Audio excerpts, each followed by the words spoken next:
ఆత్మీయ నేస్తాలు స్వాగతం. 5వ తరగతి తెలుగు వాచకంలో 7వ పాఠం పద్యరత్నాలలో గత వీడియోలో మనం 6 పద్యాలు భావాలు తెలుసుకున్నాం కదా. ఇప్పుడు మిగిలిన 3 పద్యాలు వాటి భావాలు తెలుసుకుందామా. మొదటగా 7వ పద్యం. నీతియ మూలము విద్యకు నీతియ పురుషార్థ తత్వ నిర్ణాయకమున్ నీతియ భూత ప్రీతియు నీతియుతుండెప్పుడుందు నియత పదంబున్. నేస్తాలు, ఈ పద్యాన్ని ఏటుకూరు వెంకట నరసయ్య గారు రచించారు. ఏం చెప్తున్నారు ఈ పద్యంలో? నీతియ మూలము విద్యకు. చదువుకోవడం మనం ఏమనుకుంటాం? చాలా శ్రద్ధతో చదువుకోవాలి అంటాం.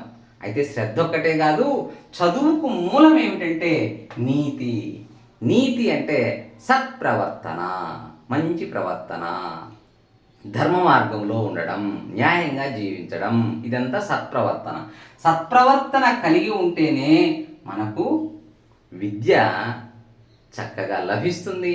అలాంటి విద్యావంతులే సమాజానికి ఉపయోగపడతారు. కాబట్టి చదువుకు మూలం ఏమిటంట?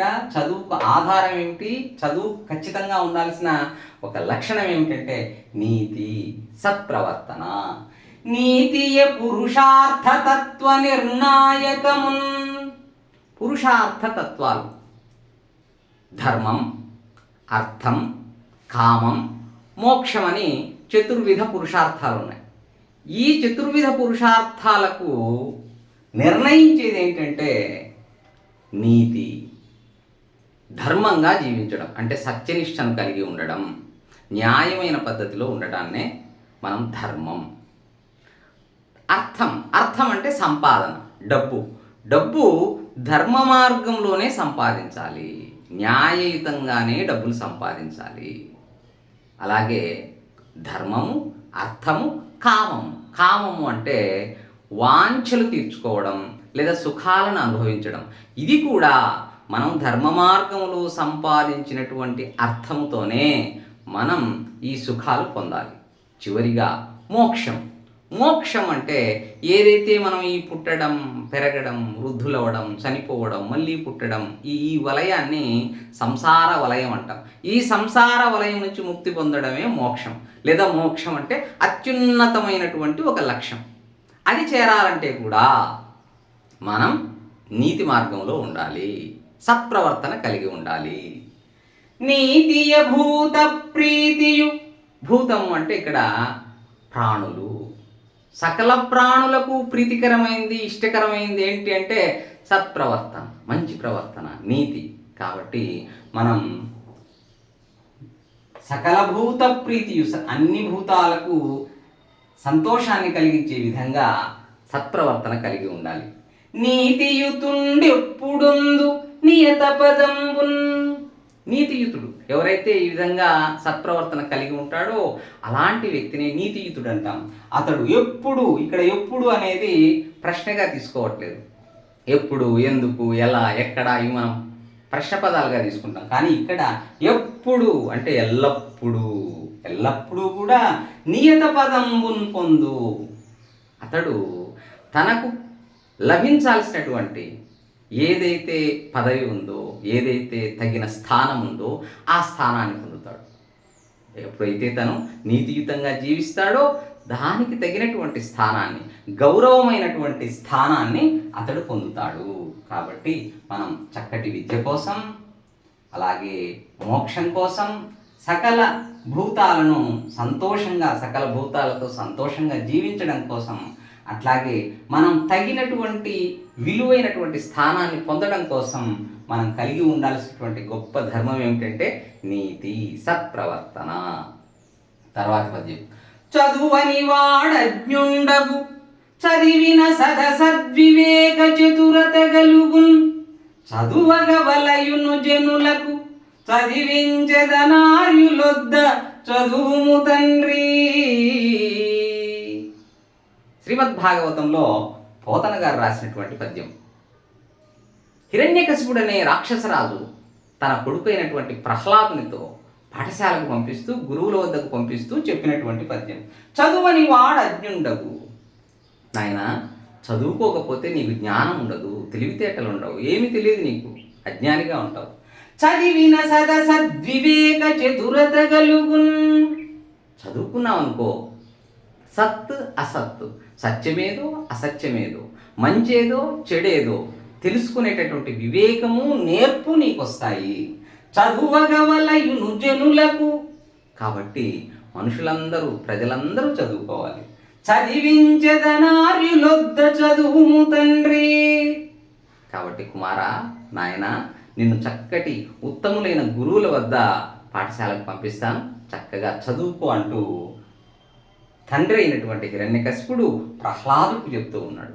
కాబట్టి మిత్రులారా, మనం కూడా చక్కగా చదువు నేర్చుకుంటే సదసద్వివేక చతురత కలుగుతుంది.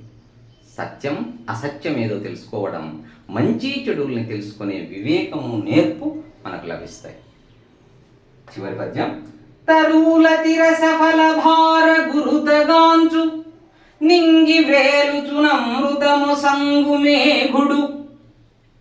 ఉద్ధతులుగారు బుధులు సమృద్ధి చేత జగతినుపకర్తలకు నిధి సహజ గుణము. నేస్తాలు, రెండవ పాదంలో ఇక్కడ మేఘు అని ఆగిపోయింది, ఇక్కడ డుద్ధతులు అని ఉంది. మనం ఈ డూని ఇక్కడ కలుపుకొని మేఘుడు అని, ఇక్కడ ఆ డూలో ఉండే ఉకారాన్ని ఉద్ధతులు అని చదువుకోవాలి. మరి భర్తృహరి ఏం చెప్తున్నాడు ఈ సుభాషితంలో అంటే, తరువులు అంటే చెట్లు.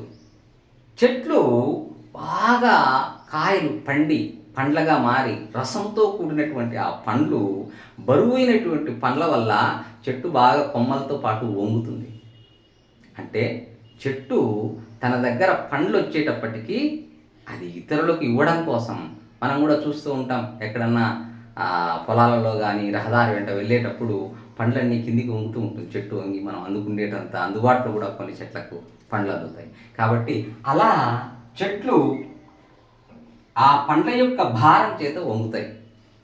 నింగి వ్రేలుచునమృత మొసంగు మేఘుడు. మేఘుడు అంటే మేఘం, నింగి అంటే ఆకాశం. ఆకాశంలో మేఘం కూడా ఎప్పుడైతే ఆ మేఘంలోకి నీరంతా బాగా చేరుతుందో, ఆ ఆధారం లేకుండా వేలాడే మేఘం కూడా నీరు నిండిన వెంటనే వర్షించడానికి సిద్ధంగా ఉంటుంది. అమృతము, ఇక్కడ అమృతం అంటే మృతము లేనటువంటిది, అంటే మనకు మరణం లేకుండా చేసేది అమృతం అంటాం.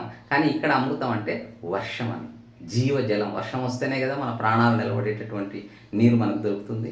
కాబట్టి అలాంటి అమృతప్రాయమైనటువంటి వర్షాన్ని మనకు మేఘం వర్షిస్తోంది. ఉద్ధతులు గారు బుధులు సమృద్ధి చేత. బుధులు అంటే పండితులు, సమృద్ధి చేత వాళ్ళ దగ్గర పాండిత్యం కావచ్చు, ధనం కావచ్చు, ఏ సంపద అయినా సమృద్ధిగా ఉన్నప్పటికీ ఉద్ధతులు గారు. ఉద్ధతులు అంటే గర్వం కలిగిన వారు. ఉద్ధతులు కారు, వాళ్ళు అహంకరించరు, గర్వంతో ఉండరు. వాళ్ళ యొక్క జ్ఞానాన్ని, వాళ్ళ యొక్క సంపదను ఇతరులకు ఇవ్వడానికి సిద్ధంగా ఉంటారు. ఎలా అయితే చెట్లు తమ పండ్లని చెట్టు వంగి ఇతరులకు ఇవ్వడానికి సిద్ధంగా ఉందో, ఎలా అయితే మేఘం తన వద్ద నీరు నిండగానే ఈ సృష్టికి, ఈ భూమిపైకి, మనుషులకు వర్షాన్ని ఇవ్వడానికి సిద్ధంగా ఉంటుందో, అలాగే పండితుడు తన యొక్క జ్ఞాన సంపదను ఇతరులకు పంచడానికి ఎలా సిద్ధంగా ఉంటాడో, జగతినుపకర్తలకు నిధి సహజ గుణము. ఇట్లా ఉపకారం చేసే వాళ్లకు అది సహజంగా వచ్చే గుణము. జగతి అంటే ప్రపంచం. ఈ ప్రపంచంలో అలా మేలు చేసే వాళ్ళకి అది సహజంగా వచ్చే గుణం అంటున్నాడు భర్తృహరి. ఈ భర్తృహరి సుభాషిత త్రిశతి అని గొప్ప గొప్ప నీతులు కలిగినటువంటి పద్యాలు. మిత్రులారా, పద్యాల్ని విని ఆనందించడం కాకుండా ఆ పద్యాల్లో ఉండేటటువంటి నీతిని అర్థం చేసుకొని మన జీవితంలో మనం ఆచరించినట్లయితే మనం మంచి వ్యక్తులుగా ఈ భూమి మీద నివసించగలుగుతున్నాం. మరో మంచి వీడియోతో మళ్ళీ కలుసుకుందాం. శుభం భూయాత్. స్వస్తి.